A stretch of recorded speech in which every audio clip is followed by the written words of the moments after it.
যত কিছু আছে যদি ফিরে পায় আমার এই ছোট্ট ভাগ্য সাঁতার খেয়ে প্রাণ তাহলে পূজা দেবই রাক্ষসীকে। জরা রাজশালা কিছু পাপ করেছিল, ওর পাপ স্খলনের জন্য ওর দক্ষিণ পদ দক্ষিণ হস্ত এই মুহূর্তে আমার আদেশ তুমি ফিরিয়ে দাও। জয় মা শীতলা, জয় মা শীতলা, জয় মা শীতলা।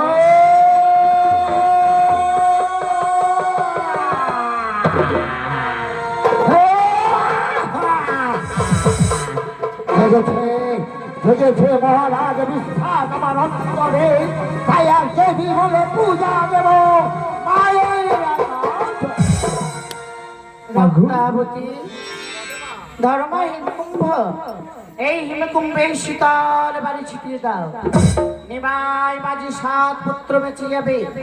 এই হিমকুম্ভের শীতল বাড়ি ছিটিয়ে দাও। পাহাড় পর্বত নদী বৃক্ষার সর্বত্র, আর এই পৃথিবীর মধ্যে যত আমি বসন্ত ব্যাধি ছড়িয়েছিলাম সব তুলে আমার এই কুম্ভের ভিতর নিয়ে দাও।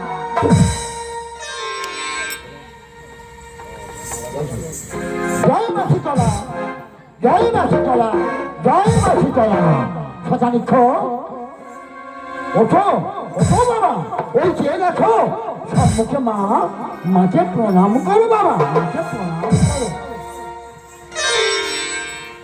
ওগো মা, বলতে পারো মা, তোমাকে কেমন ভাবে তোমার পূজা দেবো? সেই পূজা দিলে তুমি সন্তুষ্ট হবে। মৎস্যধিপতি রাজা বিরাট স্ত্রী পুত্রের হাত ধরি, তোমার দাদা কিচকের হাত ধরি, দন্তে তৃণ ধারণ করি, পঞ্চগ্রামে ভিক্ষা মানি, মানসিক ভাবে মায় পূজা দাও। তোমার পূজা দৃষ্টান্ত অনুসারে এই মর্তের মৌন মানব পূজা দেবে দেবী। তাই আমরা যাবো, আমরা এই নগরের মধ্যে ভিক্ষা করে এটি তোমার চাকরি করবো। পুত্র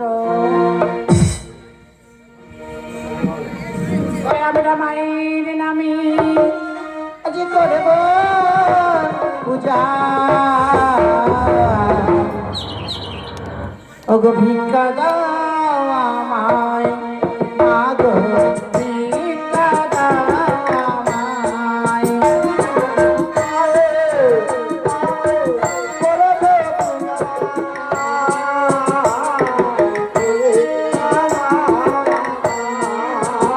আসলে